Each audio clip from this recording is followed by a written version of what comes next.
it's becoming a technology driven world. It's still not there. Mm. And I think what we're seeing actually in from my perspective is a pull back somewhat from technology. And I think the analogy that I used last year was the Smokey and the Bandit trucker world. That's where I came from. And you know, the new kids are coming in and they're all about email and texting and AI and all this stuff. Well, but a lot of these big tech companies are going out of business because my generation is still in the room.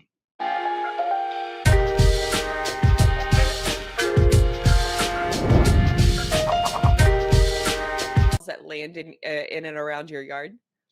Luckily, no. We have got a couple of pretty big oak trees. So in the 6 years we've been here, I've probably picked up 10 golf balls. Oh, okay. But if they hit my backyard, they are really bad golfers because yeah, it would be they would really shank one to hit my yard. Well, But that's we a lot of times we'll chip onto the green from our backyard just to play, just to goof off. oh, wow. That's a pretty that's a pretty good added advantage of living in Florida, I It would really say. is. It really is.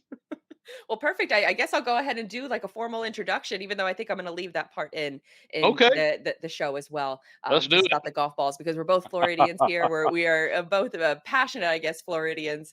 So let's go ahead Yes. and kick the show off. Welcome into another episode of Everything Is Logistics, a podcast for the thinkers in freight. We are proudly presented by SPI Logistics, and I'm your host, Blythe Brumleve. We've got an amazing guest for y'all today. It is Steve Burroughs. He is an agent owner over at SPI. You might have heard him on another episode of Everything is Logistics about a year ago. Well, we've got him back to talk about the evolving freight agent market and how he and his agency and his family are dealing with the evolution of the freight agent model and how he's handling these market conditions. So, Steve, we've been talking for quite a while before we hit record on We this. have. So, you can tell we got a lot of talk about. So, welcome back. Well, thank you so much, Blythe. I'm so happy to be back, and I do appreciate it. Thank you. Yes, absolutely. You are one of my favorite people to talk to. And I don't just say that because you are, right here with, I guess, virtually right here. I'm blushing. I'm blushing. But it really is. You have such I say a deep appreciation for not just the industry, but the people that you work with, your family that you work with, and also SPI. Yes. SPI is the first supporter of this podcast, so they will always hold a special place in my heart. And the fact that we both are able to work with the same people, we are able Yes. to speak about working with them from such a genuine place that I'm excited for folks to listen to this conversation. So, but if for folks who may not have listened to that conversation, which I will link in the comments if you're interested in hearing it, but for those folks who didn't, talk to us about your background, how you got into logistics, because you've worked on all different sides of the logistics spectrum. I have. I was born and raised in North Alabama in a little coal mining town. And when I was 14, I learned to drive a stick shift in a 76 cab over flat nose Peterbilt. That I used. I mean, I would shag coal truck trailers and clean them out. Where I grew up at, if you didn't know how to move trucks and trailers and whatnot, you didn't work or you worked in the coal mines. And then I started shagging trailers for a department store chain. I went to college. I got a degree in industrial management and with an emphasis in logistics. I went to work for the railroad for a little while. I was a locomotive engineer, and I got hurt there, and I went to work for my uncle, working for a charter bus company that he owned. And from there, I went to a steel company in charge of transportation. And we were having a very difficult time finding trucks to haul our loads. So my wife and I, Mary, we decided to buy a truck, and we bought another truck, and then another truck, and then we um, leased on about 17 other trucks. And life was good. We were fat and happy, and we were running hard, and everything was good. And then 2008 came along, and the economy fell off the shelf of the world, and we got rid of all the trucks. By then, I had left the steel company, but we got rid of all the trucks. And I said to myself, I will never get back in the trucking business again. But Blythe, as you well know, if you spend more than 6 months in the trucking business, you are not fit for anything else. So we were living in Lincoln, Nebraska, and I got a job working for a steel company in Northeast Nebraska. And I was there just a few weeks, and the owner of the company came to me and he said, "Hey, we're having a hard time moving trucks." And I was in charge of this. I said, Yeah, I know. And he said, what if Mary came and she started brokering freight for us? And I said, well, that's a conflict of interest. And he said, that's fine. We got to move these loads. I said, okay. So we started a freight brokerage business out of our home, and it was a rental home, nonetheless. And our goal initially was for her to make $250 a week. I mean, $250 a week, Blythe, that was life-changing money for us in 2009. And so we did that, and we became really successful. And about 3 years later, I left the steel company and came home and joined the family business. And we worked hard and we worked long hours, and we just built our business. And so I had been, I have a CDL, so I was a driver. I have been in the corporate world where people were calling on me. I have called brokers looking for loads. Um, I have received calls from brokers, and then I became a broker, and now I'm calling on the people that I used to actually sell steel to and whatnot. But business was really good. We worked really hard, and pretty soon our one child joined us, and then another child joined us, and then another, and then I have 9 children, by the way. We've talked about this last year, but I have 9 children, and right now I have 6 of the 9, either them or their spouse, working for us. And we're hoping that we have another daughter-in-law soon to be that's going to be joining us. And so we just, we were working and living in Norfolk, Nebraska, and it was really cold. And one day we flew down here into South Florida for our nephew got married, and we left a blizzard and flew into Paradise. And we looked at each other and says, "Why are we there?" And we flew back, and one morning I went out to my truck and cranked it, and it was negative 37 degrees, Ooh. actual temperature. And I had a diesel pickup truck, almost didn't get it started, and I had to leave it running for 9 days. And 3 weeks later, we had a for sale sign in our front yard. I had a house bought in South Florida, and we moved, and here we are. And our business has grown and exploded. We're just getting close to celebrating our 4-year anniversary with SPI. And it's been an amazing journey. And I won't say it's always been an easy journey, because if it was easy, everybody would do it, and everybody doesn't do it. But it's been an amazing journey, and we've had some great triumphs along the way, and we've had some great tragedy along the way, and we've laughed and we've cried. And we joined SPI, and our business literally exploded after we joined SPI, and we haven't looked back, and it's just been so far an absolutely fantastic ride. So I am truly one of those anomalies. You're right, in that I have literally sat on every side of the fence. There's not a lot of freight brokers out there that could literally go and get in a truck and run it down the road if they needed to. And we are those people. And so if I'm doing the math, 4 years ago, so you made the switch during, I guess the peak of COVID during 2020. Is that? That is accurate. When I had, and I told this story the last time, and it's one of my very favorite stories. And indulge me if you would. Please. I was at a conference for our biggest customer, and I was with the vice president of the previous company I was with. Went to a bar, which you're going to see might become kind of a redundant theme. Went to a bar with the vice president and ran into a gentleman named Mike Micklick from SPI. Didn't know Mike, didn't know SPI at all. Met Mike, and he bought a couple of rounds of drinks, and the vice president of my company bought a couple of rounds of drinks, and I had to go do some work, and I got up and left. And the vice president looked at Mike and he said, "I know why you're here. You won't get them." And Mike said, "What are you talking about? I didn't even know his name until 5 minutes ago. What are you talking about?" But Mike was one of those guys that he's just got this magnetic personality, and I just really enjoyed Mike. And we stayed in touch, and he kept saying, "I'm going to come play golf with you one day. Is that okay? No pressure. I'm not trying to ask you to join our company. I just want to come play golf with you." And I had told him, we're loyal to the company we were with, and we're happy. And we were happy for a long time. And then a capital venture group took over the company that we were with, and all of a sudden, everything we asked turned from a yes to a no. No, we can't do this. No, we can't do this. No, no, your technology won't work. Well, we've had it for 7 years. It works. And I just finally had enough no's, and I called Mike, and Mike said yes. And I said, "I want to talk." And so as fate would have it, Joe Chandler was the president of SPI. He had been the president of our previous company. And I just remember that when Joe ran our company, it was run with pride and integrity and quality. And Joe just bent over backwards to make the agent happy and make the agent, make his business successful. And Joe and his wife Trish came down here in the middle of COVID. And I'll never forget it because he shows up to our house and he's wearing his mask. And Blythe, you're from Florida too, he's wearing his mask.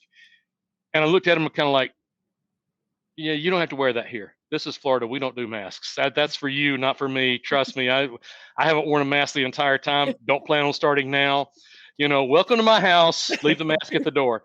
And he stayed down here 3.5 weeks, onboarding us. And I mean, the company that we were leaving, they were angry. And we actually had to engage an attorney because they said, well, you've got this contract. And we didn't. We had previously, but it expired because they didn't live up to their end of the bargain. And so there was no contract. And Joe stood by us the entire time, and just proved beyond measure that he is a man of integrity and a man of character and quality. And I mean, we would walk through a wall of fire for Joe Chandler. Yeah, Joe he comes up a lot during our SPI interview series. Between Anita, who also works for SPI, Yep. obviously Mike Mikulik, who's both of them have been on recent episodes. Both of them have just sung to the high heavens of how much they love and appreciate Joe. And that is you're now echoing that statement as well. So he's definitely he's somebody we got to get on the show, and I've already made a note to it. I'm going to reach out to the SPI team so we can get some of those reasons and some of those the feelings that you have so strongly about him. I would love for the audience to be able to hear that. Now, as you mentioned, he was there for 3.5 weeks helping you get onboarded. What were some of those things that you had to tackle during that onboarding process? Well, we had to tackle some legal issues.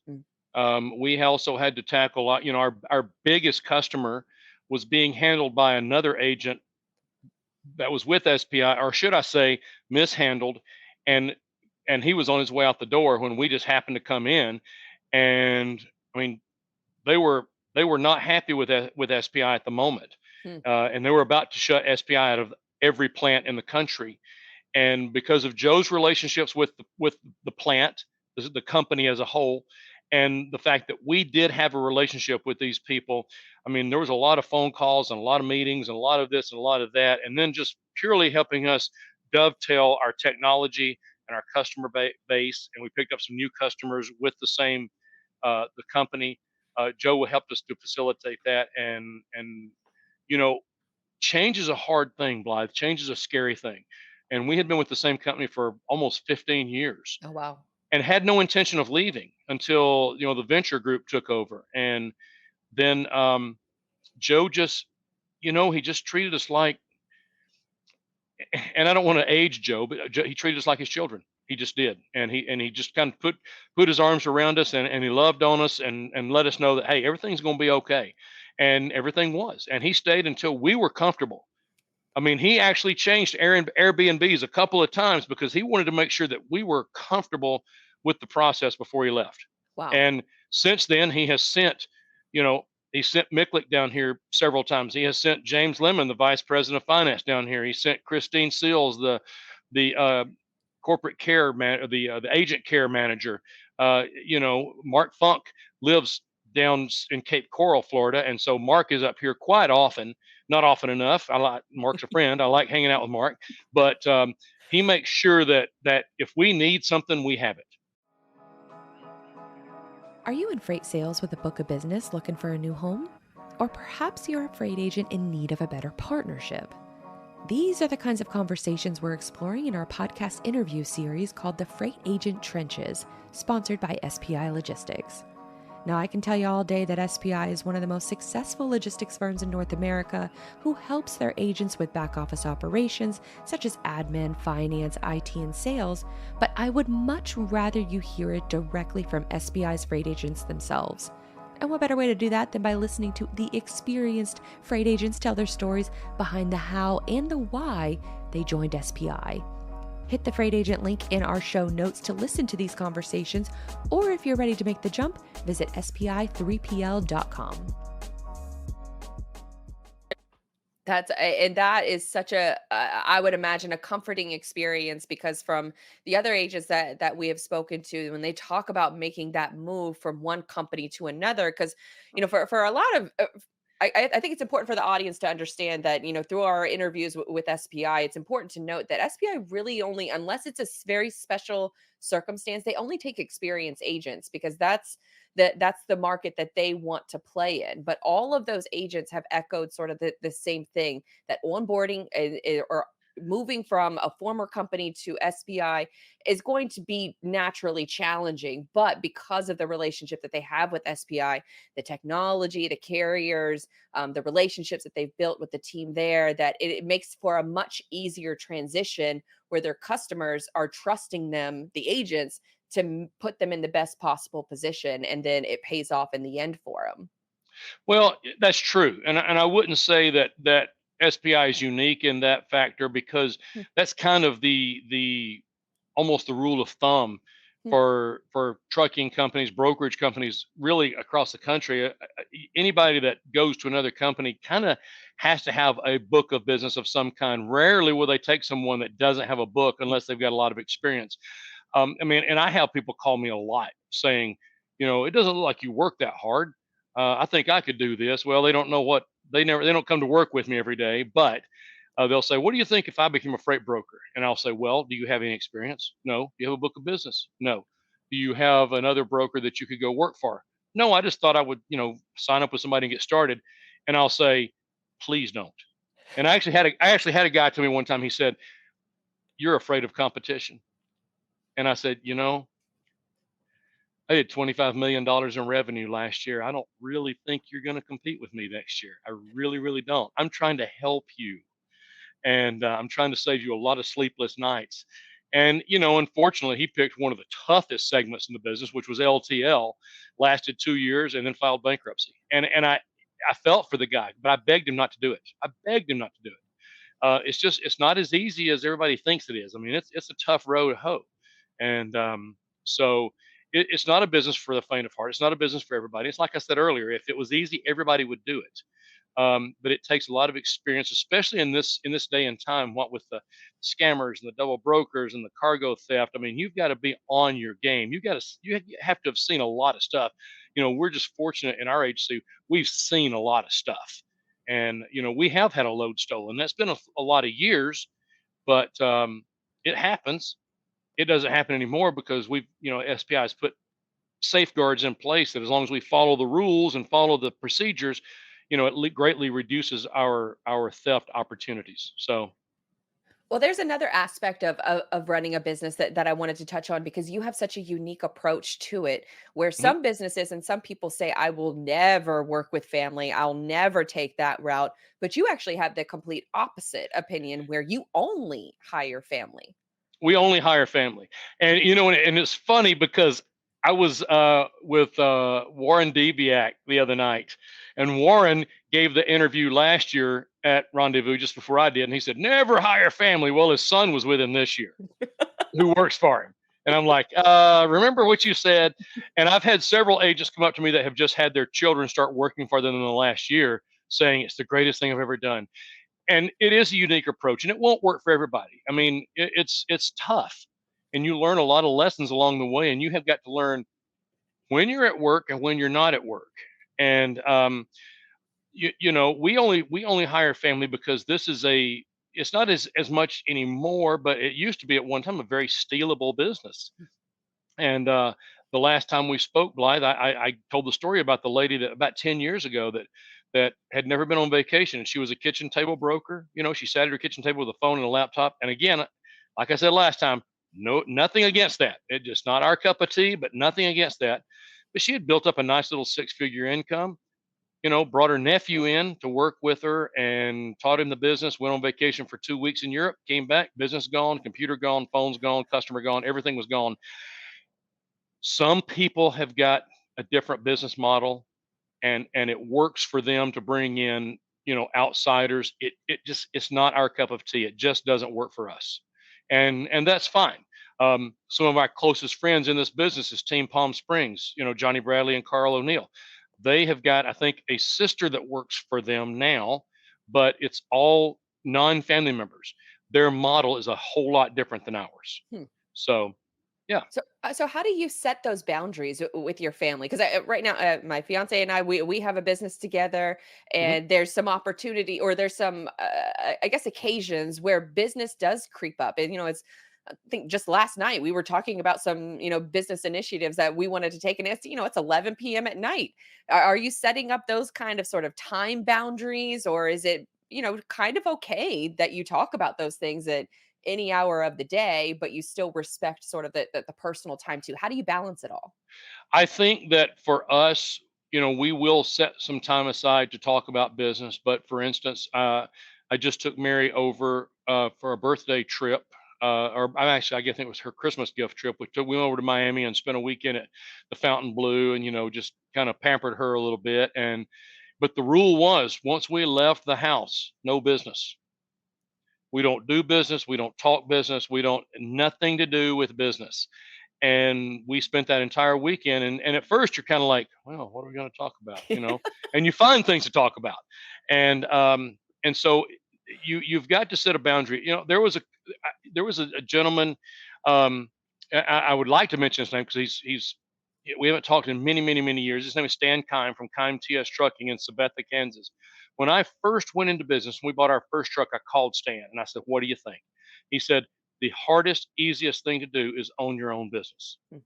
And I said, "You got to expand on that." And he said, "Well, first off, the trucking business is tough." He said, "But you have got to decide when to leave the office."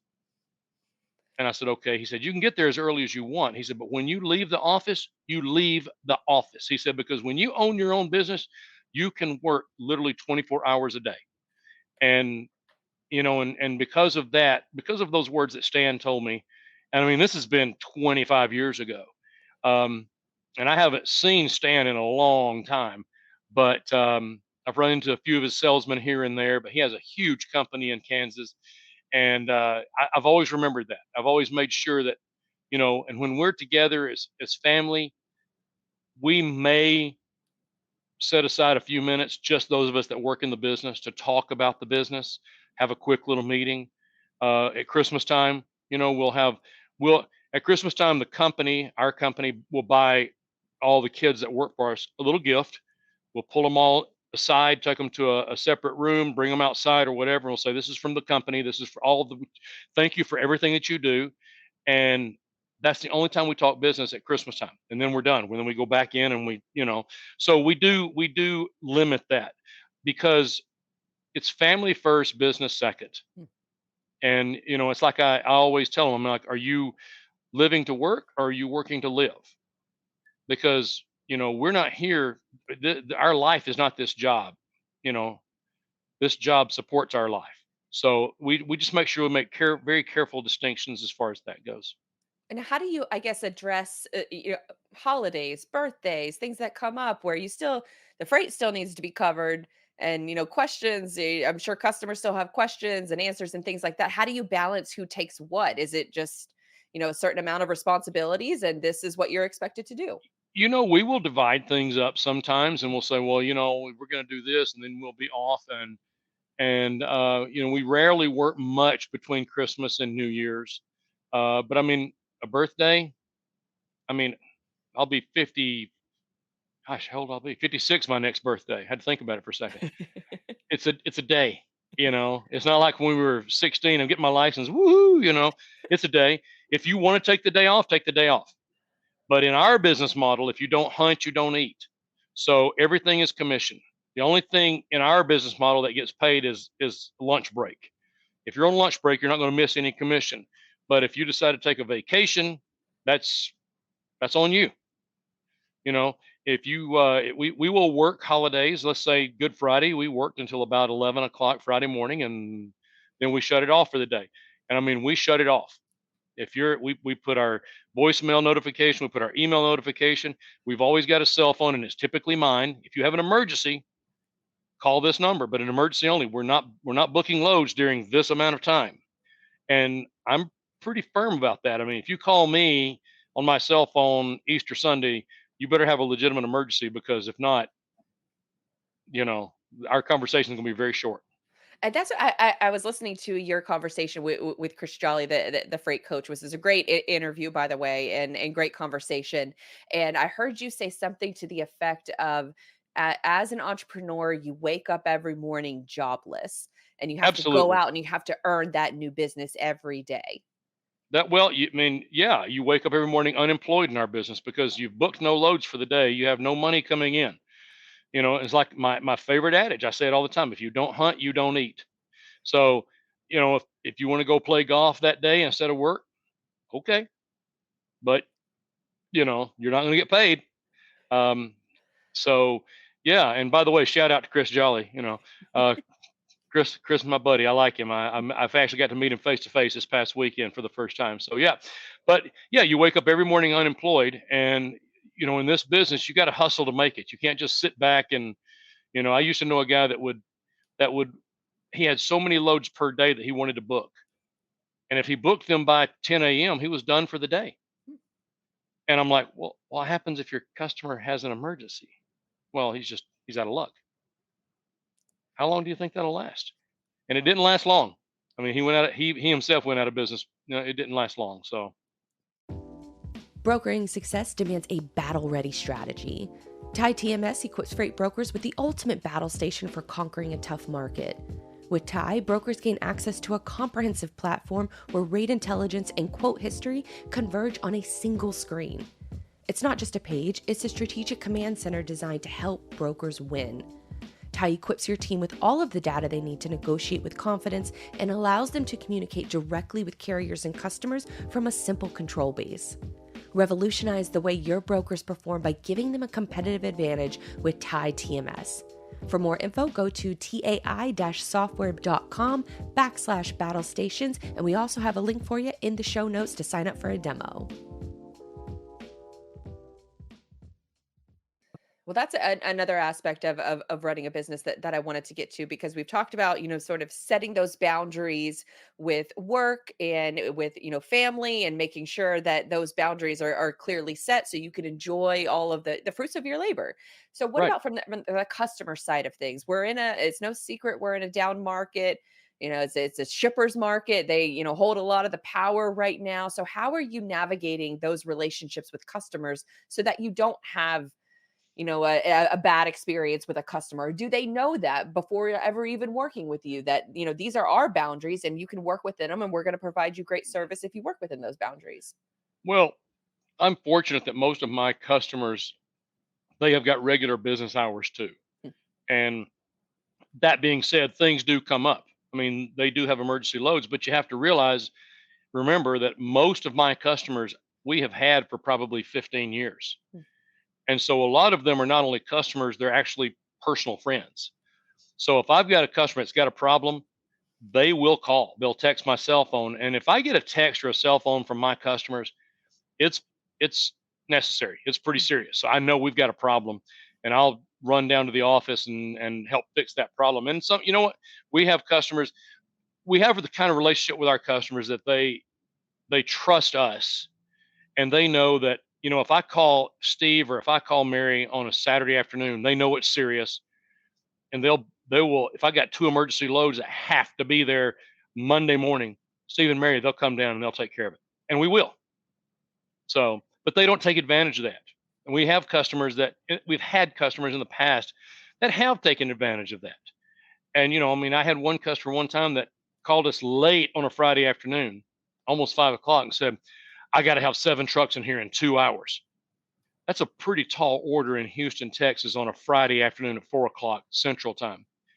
But you know what? We did it. We got 7 trucks headed that way. And then about a half an hour before they were supposed to pick up, this customer called and canceled every single truck, and we fired that customer. So, Which is pretty rare. I mean, they do say, like, as a business owner, you have to know when to fire a customer, and I would sometimes you do. imagine it's a pretty challenging, right? It was a challenge because that was a $2 million a year customer. So I mean, it was big, not huge, but it was a big customer. But you know what, Blythe, that customer had caused us so much stress and so much anxiety, and it was almost like they were playing this game. And the problem with the game was with the people that were making the calls and ordering the trucks, they hadn't been in the business. They were just learning the business and they didn't realize that, hey, this is not cool. Mm. And so we fired them and they struggled for a while. I think they're probably okay now, but not okay enough that I'm interested in their business anymore. So how do you decide who's going to be a good customer for you or not? Well, it's interesting enough. I had this conversation with a customer earlier. A lot of times there's this odd relationship between the customer and the carrier or the broker. It's almost like a trying to one up you conversation Mm. or relationship. In the steel business, if they don't ship the steel, the salesperson doesn't get paid. They don't get paid. I don't get paid. So we consider ourselves part of this big team. I'm not trying to screw you. You're not trying to screw me. I'm not trying to screw the driver, because at the end of the day, if that load doesn't get picked up and delivered, nobody gets paid. And so we approach our customers like that. And we don't even like to use the word customer. I mean, we call them teammates. When we email them, we say, hey, team. If there's more than one of them, we'll say, hey, team, this is what's going on. This is what I'm doing. This is what I think. And if you have any other questions or any other solutions, let me know. But we consider it a great collaboration instead of a customer vendor relationship. And that's just the way we like to look at it. How do you think that your previous experience on both the shipper and the carrier side of things, how do you think that that helps shape your service offerings today during a down market? I would imagine that it allows you to be able to see things more clearly from their side of view too.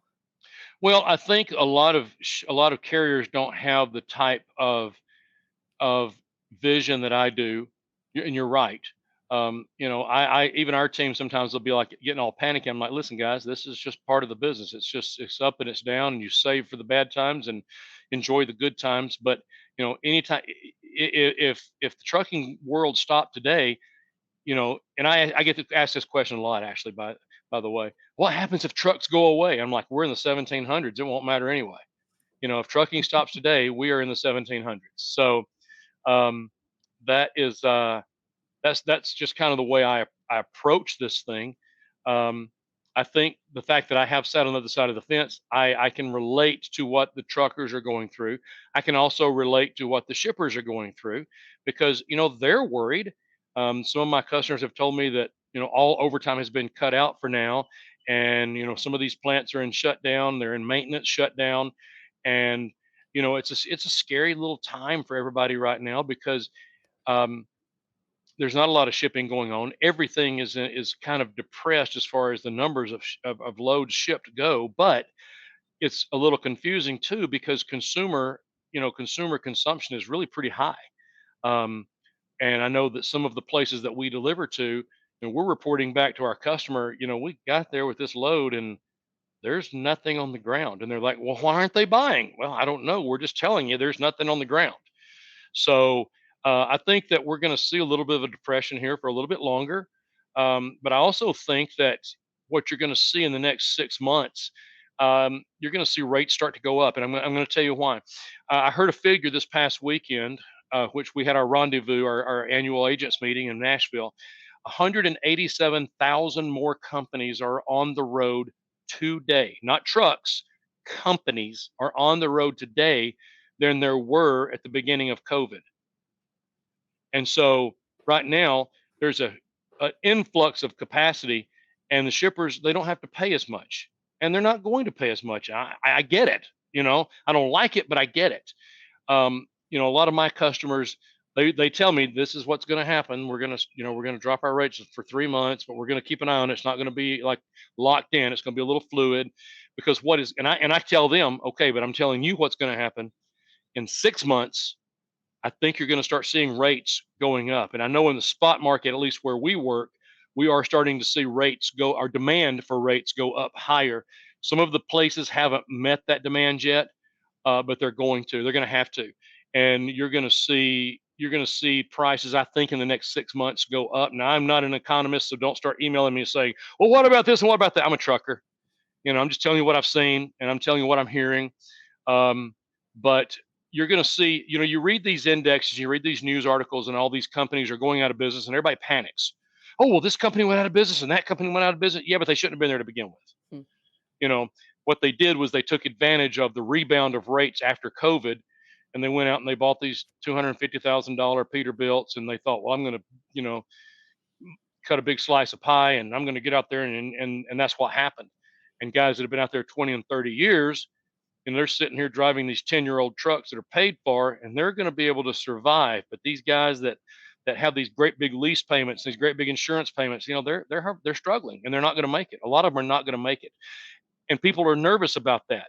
But all it's doing is bringing the market back into balance, and we're not there yet. You're right; it is a shipper's market right now.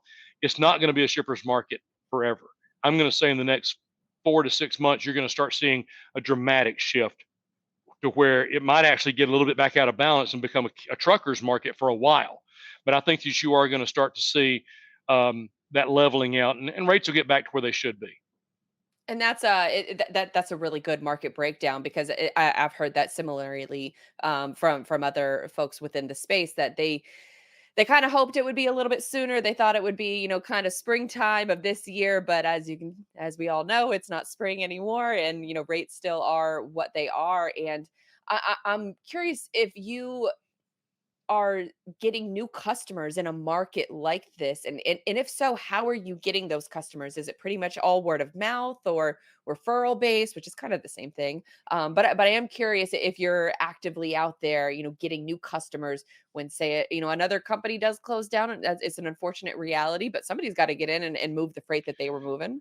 Well, somebody does, and you know, we're not really picking up any new customers today. But I have been reaching out this week, talking to people, and they're saying, you know, can you call me before the beginning of July? Can you call me? You know, I have a customer that I haven't shipped for a couple of years because their market really took a nosedive, farm equipment. Hmm. And I emailed him and I said, hey, was it something I said?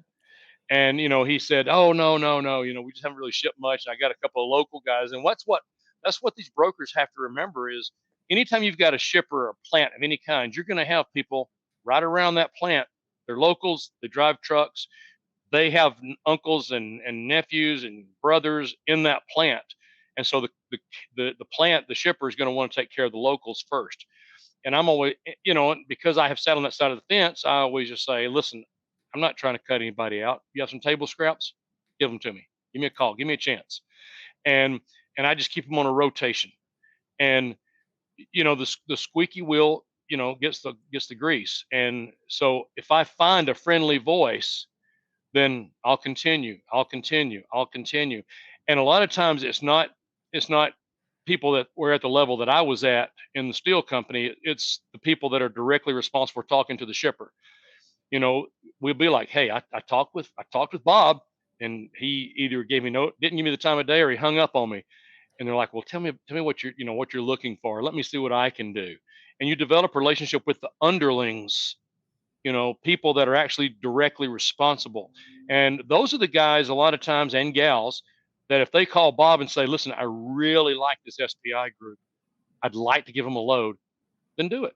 And we still, as I said last time, we're still big time on calling the people that we're shipping to and asking for outbound freight. And you know, a lot of people think that, well, you know, I'm going to mention it's the green factor. You know, those are buzzwords for big megala corporations. For us, it just makes sense. You know, hey, I got a truck here. You know, you don't have to deadhead in. You don't have to do this. You don't have to do that. All that extra fuel costs money. I'm there. Can you help me out? And that's what happens a lot of times. Such a great tip, I think, for a lot of folks who are stressing about, you know, using new technologies, or even not outdated almost technology, where you're just downloading email lists off of Zoom Info and just mass emailing everybody, where you might take a more methodical approach, more of a sensible approach, where, hey, give me a chance. We could both work with each other, and you scratch my back, I'll scratch yours. That's the nature of business as it is. And so you're able to offer those easy to adopt solutions, where it's almost just like you're getting your little foot in the door, and then all of a sudden the door can be broken wide open, where You you're know, handling multiple loads. it's like you and I talked last year. You know, it's becoming a technology driven world. It's still not there. Mm. And I think what we're seeing actually, from my perspective, is a pullback somewhat from technology. And I think the analogy I used last year was the Smokey and the Bandit trucker world. That's where I came from. And the new kids are coming in and they're all about email and texting and AI and all this stuff. Well, but a lot of these big tech companies are going out of business because my generation is still in the room. We don't understand that. We remember the chalkboard hanging from the ceiling in the truck stops, or going to the hotel across the street to the conference room and talking to 2 or 3 dispatchers to pick your loads. We remember those days. And we're still in at least that phone conversation world, and we're still what we have found is that, especially with the proliferation, excuse me, of redneck. I knew I'd find the word. Especially with the scammers and the double brokers and everybody that's coming out. You want to hear that voice. You want to know who you're talking to. And I know people that have do nothing but business online, business over email, and they have more loads stolen in a month than I've had in my entire career. And so I think that you are going to see a bit of a pullback from the technology, and a bit of the more personal touch. And people want that personal touch. They want to do business with people that at least might not be friends, but at least they know them. Yeah, I would definitely agree with that because even with as much as I've tried to adopt with AI and sort of machine learning of my own data, it's very time consuming. And that, I don't think enough people talk about that you have to almost rethink all of your entire processes just to figure out where AI automation, things like that, can play a role. And then even then, if you implement it, it's not always going to be exact, and you have to walk that fine line of figuring Right. out what you're okay with technology completely handling and where you need to step in and be that final sort of human touch element where it is the conversations, it is the direct human connection that keeps that business not only coming to you but staying with you instead of leaving to go to somewhere else. That's right. And all this technology talk is fine, but you also have got to look at this with a little bit of common sense. For I had a good friend in another company, and he was going to buy 30 remote control trucks. And I'm like, that's great. Who's going to throw the chains? When that truck has to pull over in 50 miles to readjust, who's going to do that? If that load shifts, who's going to do that? You know, it's just not going to happen. Not especially not in the flatbedding world. Because we don't go from point A to point B every day. We go from point A to point F, and then stop at point H, and then finally make a delivery at point M. And you're not going to find the remote control trucks and all that kind of good stuff do that. And all it's going to honestly, all it's going to take is one of those remote control trucks, honestly, to kill somebody on the highway, and that's going to be done. That'll be over. That's exactly what happened with Cruz. I mean, Yeah. the lady didn't die, but she was run over by one of the Cruise Right. vehicles on the West Yep. Coast, and they completely locked it down. That's all it's going to take is That's all it's one. going to take. Yep. That's right. And so we've talked a couple times about the rendezvous. This just recently Yes. happened for SPI. For folks who may not be aware, SPI is a freight agent company, so they only Yes. have freight agents. They don't have a brokerage division, which is No. what some other agency programs do have. But SPI really focuses on the agent experience, and once a year they get everybody together and they call it Yes. the rendezvous. This year it was in Nashville. I went to the one last year in Vancouver. It was Yes. fantastic, beautiful city. It was an amazing time, but I It heard, and was. I'm a little jealous, I heard that y'all had an even better time this year in Nashville. So give us a little bit of the high level. What did you learn? And then what did you have fun with? Well, I mean, how can you not have fun in Nashville? First off, Right. and as I stated, us and Team Palm Springs, Johnny and Carl, they were number one. We were number two for the past year in the company, but it doesn't matter whether you're number two or number 30. I mean, SPI just knows how to treat their agents, and we went in. We flew in on a Wednesday, and they treated us to Top Golf on Thursday morning, and then we had an amazing. They call it the CEO Club dinner on Thursday night, and that was at the House of Cards in Nashville, which is really kind of a cool thing because it's kind of modeled off this speakeasy, and you had to like wear dress pants and jackets, and they had a dress code and no cameras, no cameras Oh, allowed at wow. all, and Oh, I like and that. and you walk into this hallway in this nondescript building on Broadway, and you're looking around, you're like, where are we at?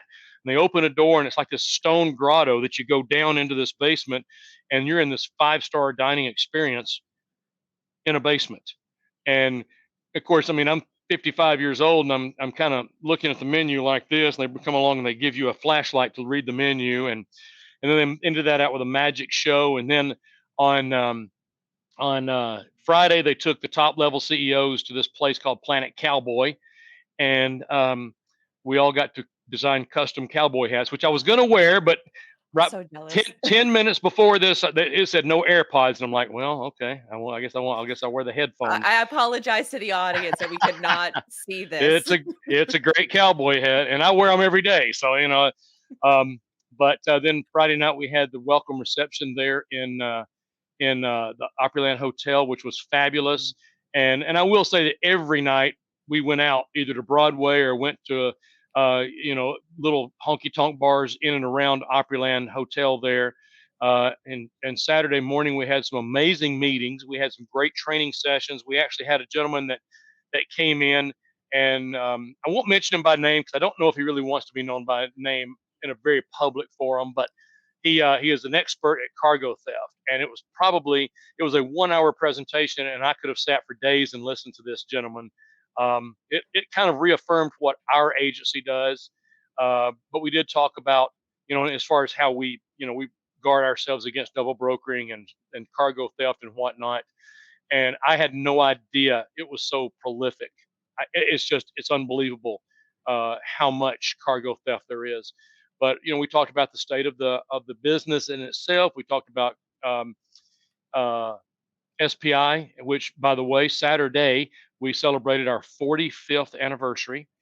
And yes, thank you. And it's kind of interesting because you're talking about Joe earlier, and what an amazing man he is. When we were at Planet Cowboy on Friday, they pulled some of us out to give testimonials out on the sidewalk, and they had the professional camera crew there, and they talked about Mitch Helton, who owns the company, and he started it when he was a teenager, and how amazing it is. And but I also said, it's one thing to own the ship, but it's another thing to captain the ship.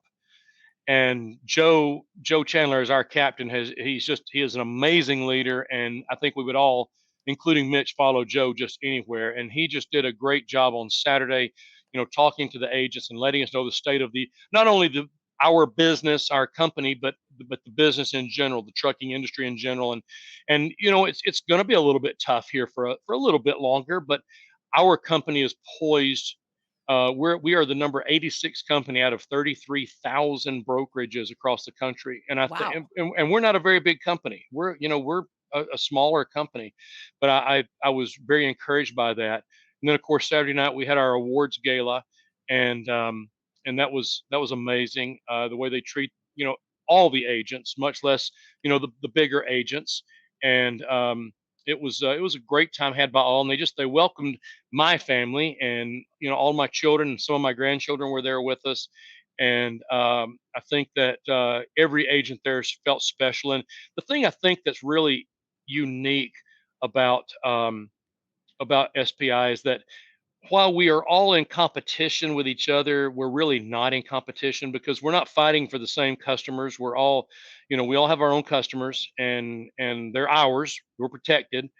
But, Carl O'Neill and Johnny Bradley, the number one agents, they're more family to us than they are friends, really. I mean, we vacation together, but we were talking about, a lot of people will come up to you and they're like, well, they get jealous of where you're at. But you know what? If Carl came up to me today and said, dude, I just bought a Ferrari, I would be like, hell yeah, give me a ride, And we do have people that come up to us a lot and they say, well, how do I get there? And I remember doing that when I was a small agent. When we were doing $3 million. I just wanted to know how to do $5 million, and then $7 million, then $10 million.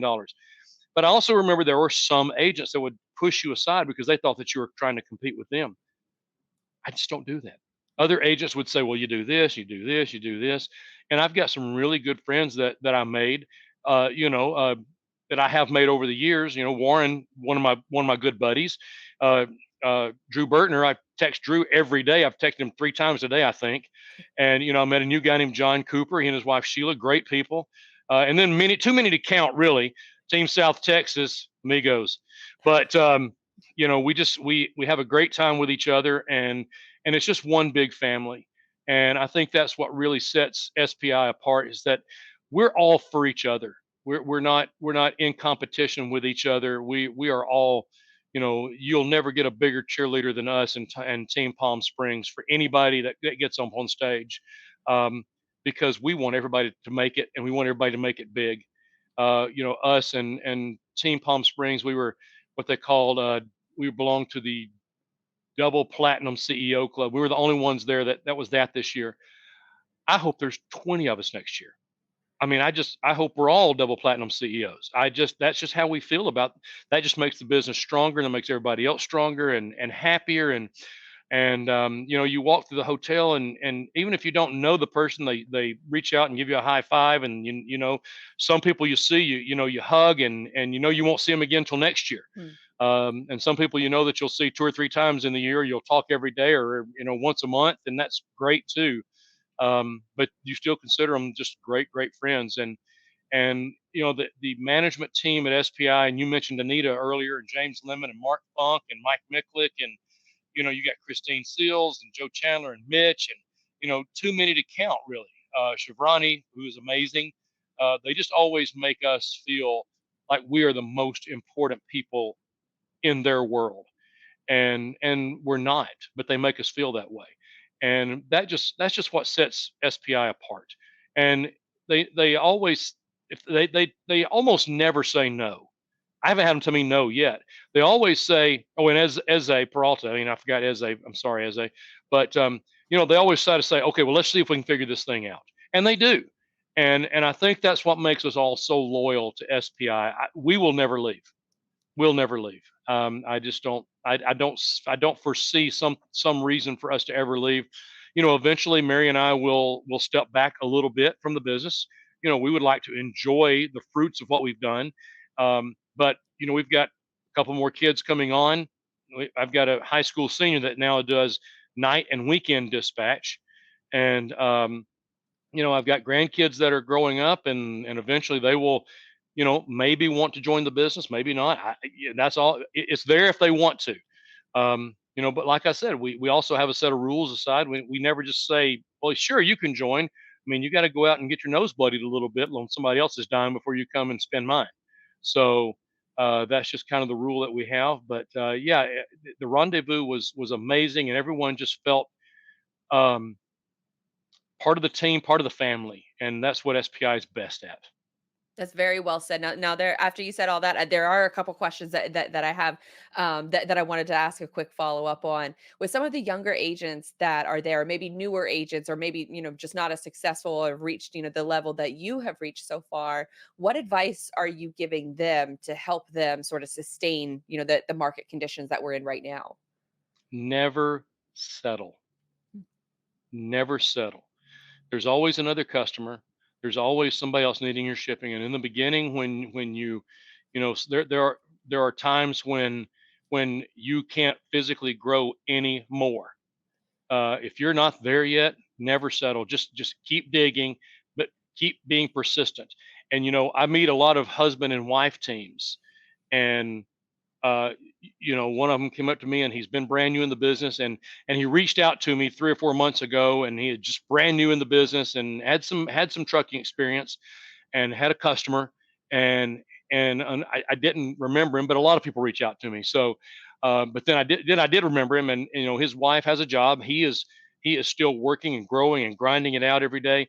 Don't rely on your trucking business or your brokerage business too soon. Don't put that kind of pressure on you. It will pay dividends, but you got to put the time, you got to put the effort in, but you got to always keep grinding, and always be asking questions. I had somebody that presented me with a monster opportunity a while back, and he sold it to me like, man, this is a monster opportunity. And I went and I talked with the guy, and it's a monster opportunity, but he wasn't the guy. But it kind of set me off to thinking. So I started looking, and I started digging, and I started finding, because it was an industry I didn't really know that much about and didn't know it existed. And I'm not going to say what it is right now because I'm still working on it. But I mean, it's through that one interaction, I got led down this little path, and then from that path, I kind of took a little jog off, and now we're looking at a monster opportunity that could be life altering for our whole family.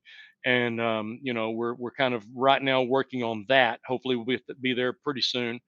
But you just never know where the big hit's going to come from. And I'll tell you, the way we got our first big customer, if we have time. Sure. We had our biggest customer that we still have. We've had them for 15 years now. Mary was chasing them hard, chasing. Every week she would call this lady. Do you have anything? Do you have anything? Do you have anything? No, but call again. No, but call again. No, but call again. We had a flood in our county, and it washed out the bridge where they were bringing train carloads of steel coils across. Well, that bridge washed out, and it was going to be months and months and months, but they still had to feed this plant with these steel coils. And I was still with the other steel company. And I actually am the one that went and picked the location for our company where to send our trucks to pick up the coils for ourselves off these rail cars. And Mary finally called the big customer who we were buying our coils from. And the lady says, I need your help. We're going to be offloading coils right down here. And Mary knew exactly what we were talking about. And it's just one of those things that plant led to another plant, because we were picking up steel there, taking them here, and then picking up there and going here. Okay, what about this plant? So we called this plant, and they're like, yeah, you can ship here. We started shipping there, and it just snowballed. But I mean, it took a couple of years of work to get that one customer. And that one customer can lead to double platinum CEO status. And so as you are sort of, I guess, navigating all of your different customers and all of their different requirements, how are you, I guess, sort of protecting yourself almost? Because let me back up. As a business owner, I have this very small team. I'm very conscious of not getting the majority of my revenue from one customer, because I'm worried that if that one customer ever leaves, then I'm up Shit's Creek. And I You're try to all protect myself in that regard. Do you think about it in the same way, or is it? every day, Hmm, every day. You're always trying to replace your best customer. mm, Not that you're going to replace your best customer. They may always be your best customer, but you're always trying to find someone else to put into your quiver so that you can always pull a different arrow out. But you're always trying to replace your best customer and fire your worst. hmm. And you can't be afraid to walk away from your worst customer. And you have to evaluate. And sometimes your worst customer might not be your lowest revenue customer. It may be your most stressful customer. Very And true. so, I mean, we fired a customer one time that was a $2 million a year account, but they had us so stressed that we were able to actually reach out and pick up some other customers, because we thought we were working so hard on that one customer. We then replaced that $2 million customer with a $7 million customer. So you keep digging, and you're always looking for opportunities, and you're always talking. And everybody and their brother knows somebody that needs something shipped, and I'll ship it. I mean, I got a good buddy, um, whose daughter was moving down here from Kentucky, and he said, "Can you move this car for me?" Sure, I can move that car for you. And I picked her car up in Louisville, Kentucky, and brought it to Florida. Yay. But Love then I that. talked, but then I talked with the driver as he dropped it off, and he gave me a couple of customers to call on. So I called on those customers, shipped a couple of loads for them, and that's just kind of the way it works. You just never be afraid to talk to people about what you do. So That's so well said, because I remember I was in a similar position a few years ago where I had my biggest customer, but they were so stressful, and I was so afraid for 4 or 5 months that I just felt like I was going to lose this customer, and I was trying to do everything I could to keep them. But when we did finally part ways, I picked up so much more business. My business has never grown better than losing the stress and that's right. the daily mental taxing that it takes to handle a difficult customer. I don't even want to say a big customer, because sometimes your biggest customers are your easiest to work with. But it They could are. be a situation where, that one customer is just so mentally draining that it prevents you from having other opportunities, or even seeing other opportunities Well, that they are right in prevent front you of you. from seeing the big picture is what Mm, they do.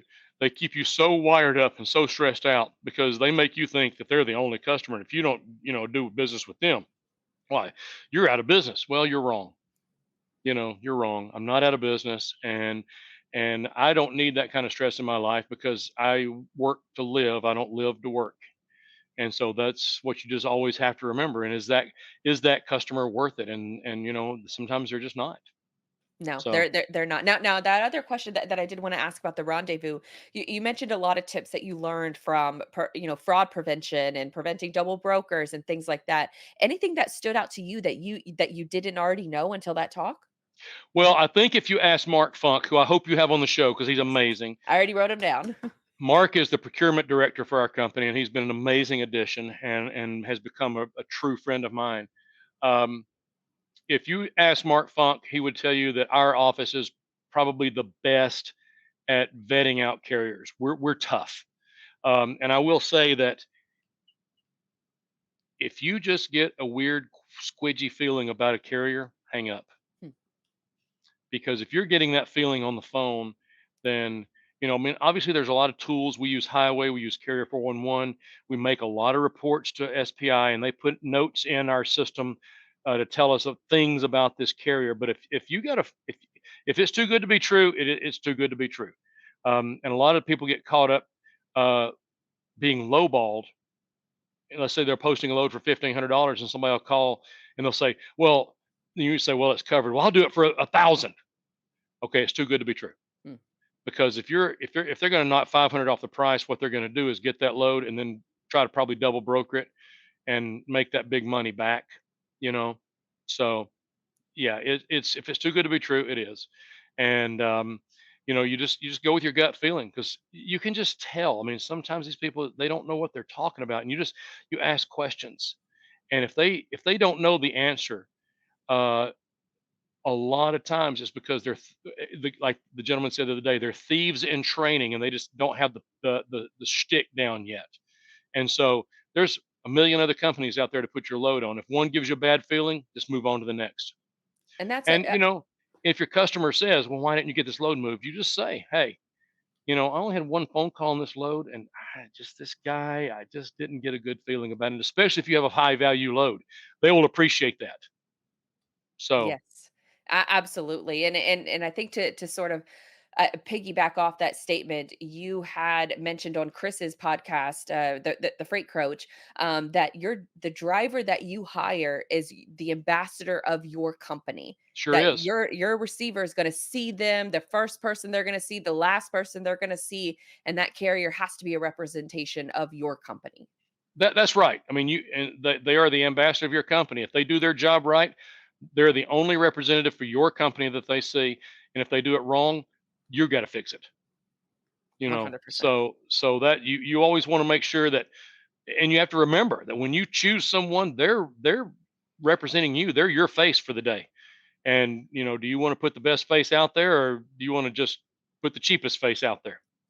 Yes, that's a very good question that a lot of companies should be asking themselves. Now, Steve, as we sort of round out the conversation, what advice would you give to maybe a broker that is currently working at maybe one of the bigger companies? They're thinking about finally taking the leap and going out on their own. What advice would you give them as an in-house broker that's about to take the freight agent leap? Well, make sure that you've got a book of business that will go with you because sometimes these guys will leave these carriers and they'll have a non-compete and they can't take their customer with them because they don't own their customer. And if you step out there without a customer, then you're going to crash and burn awfully hard. Um, and it's not an easy road. And a lot of these guys they get out and they make some big money fast, and then they'll start spending, spending, spending, buying big cars and big fancy, boats and whatnot. And you got to save because this trucking business is just like this. It's always up and it's always down. You save for the rough times, but if you're going to do it, you want to, talk with the executives for the company, but ask the executives to talk with some brokers, some agents, because you want to know what is the culture like. You know, the officers of the company they're very learned as to okay, this is what the culture is like. but they're not the ones out there in the trenches. They're not the ones calling in for help. They're not the ones calling for overrides and insurance questions. Call an agent. Ask an agent, how is it working with SPI? How is it working with another company? How is, um, can I come and shadow you for a day? And some agents would let them do that. Others wouldn't. Um, I've never been asked that by an agent in training or somebody that was wanting to become an agent. Um, I mean, I might do that, but I have had other people call me saying, "How is it working with SPI?" Hmm. And and my answer is, if you don't want to be treated like family, this is probably not the place for you. Which So I would imagine is a tough thing to sort of turn down, I think, for a lot of people. They're it probably is. looking for that connection, that culture. So It I is. think that sort of speaks to, your experience, and asking about the executive team. It also directly speaks to your experience because you saw firsthand how differently the company is operated when that executive leadership has a changeover. And Yeah. I think it just speaks to sort of SBI's credit that obviously they're an advertiser here, they're a sponsor of the podcast, but they were my day one supporter of the podcast. Mike Mikulik, sought me out and said, "We believe in you, we want to support you," and they are still, a sponsor of the podcast. Here we are a year and a half later, and when you find good people, you stay with them and you stay working with them because no matter what side of the logistics world that you're working on, it's the relationships that you build. And software can't solve it all. It can solve some of those things, but it really is about the interactions that you Well, have over the that's years. true. Well, Miklik is a rock star. I mean, he and I spent 2 years messaging and talking back and forth before I ever came over to SPI, and it was a move that I will never regret, and I'll never look back on. And we will be SPI for always. So as long as they'll have us. Yes, same. I feel the exact same way about them as well. Now, I had so many questions that were listed out on my little show prep document, but I think we kind of hit on all of them. Is there anything else that you feel is important to mention that we haven't already talked about? I just appreciate this opportunity. I think it's important for agents to get to see other agents and see. You never like to say successful agents because that's just not we are, but that's just not who we are. Hmm. And we feel like we're a big family with not only the people that we work with, but the company and then the other agents as well. And I appreciate the opportunities that SPI has given me. And you're right. I've been on a couple of other podcasts, and I'm happy to make the round again with you here. Um, Sorry you couldn't make it to Rendezvous, but because it was an amazing time. I'm so jealous. I well, you should be.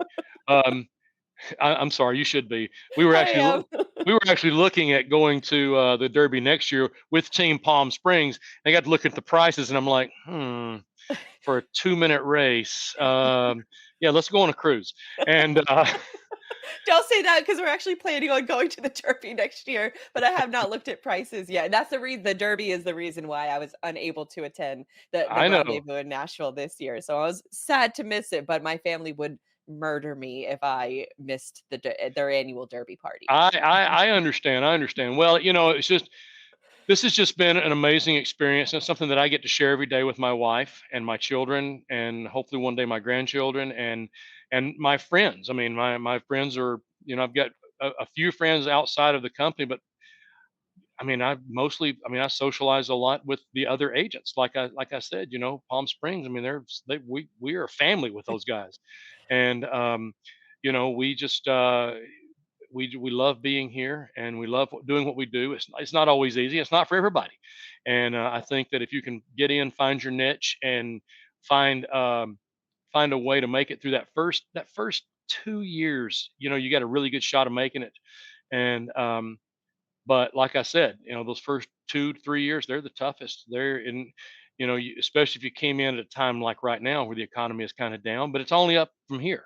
So, and that's truly how I feel. And you got to find the right company and the right program that fits you. And you know what? It might not be SPI, but I just can't imagine a world where it wouldn't be. Yeah, same for me on my end of things. Obviously, we're a little bit biased in that regard, but we're biased for a reason. So, and I think Absolutely. that's more important in today's world is not necessarily the companies that you're not so sure about, but the companies that you feel very passionately about. Shout it from the mountaintops, because it's Yeah, not easy running a business. It's not easy working in freight. But when you find the good ones, you should applaud them and want to work with them more. So um, absolutely. I'm deeply appreciative of your time, of your perspective, of sharing all of your insight. Another great conversation with you, and I'm glad we got to talk a little bit longer for this one. I think we were only limited to about 20-25 minutes at the last one, but this one we got to kind of flesh out some of these thoughts and I ideas. think I think Warren and Dino took all my time last time, so heck with those guys. If you're listening, guys, you took my time. But not this time. Not this time; it's mine. And that's what I love about, another thing. I'm gonna, I'll get off my SPI sort of, flag waving here for a minute, but it is one of those situations where you mentioned it earlier. Even though you're technically competition, it's very friendly. It's almost cooperative together, where you're wishing for each other's successes, but you still want to kind of, beat them in the numbers Well, game. it is, but and I know we're running out of time, but I will say one more thing. Please go ahead. Last year, at Rendezvous, I came in third. Dino came in second. No, Dino came in first. Palm Springs came in second. This year it was Palm Springs, me, and Dino. But we kind of made a bet that whoever came in third this year had to bring a bottle of scotch. And and I'm never going to say anything to anybody. I'm just not. I'm not going to say, "Hey, you're bringing my scotch." And Dino came up to me, I think it was Friday or Saturday, and handed me my bottle of scotch. Gave him a big hug, but that's what it's all about. That's You awesome. know, and that's just the kind of people that we all are. And so, me and Mary and Johnny and Carl, number one and number two, we toasted a little shot of scotch. I think Dino had gone off somewhere. We're like, well, where'd he go? So we drank the scotch, and I'd like to say we brought the bottle home, but Well, then you did Nashville right. we did it. Oh, we did it right. Well, shout out to Dino for being a good man and holding up He his was, end of the bargain without he even having did. somebody to pester him about it, which is great. That's right. That's right. It was great. So Awesome, Steve. Well, where can folks, connect with you? I know you're starting to be more active on LinkedIn, I believe, and I and I am. you're I'm active on LinkedIn. You can reach out to me on LinkedIn. And you can message me. My phone number may be on there. I'm not sure, but I'll get right back to you if it's not. So well, awesome, Steve. This was a great conversation. Again, we're gonna have to do it again, I would and love to. awesome, perfect. We Keep us can't wait a year updated. though. We got to do it earlier. Exactly. So you're now our go-to agent as far as like market conditions are concerned. You're going to be our agent in the trenches and letting us know how the agent world is moving and shaking, and how folks can better prepare for the future because of all of your experience on all sides of the logistics industry. So Steve, thank you again. Thank you, Blythe. I appreciate it.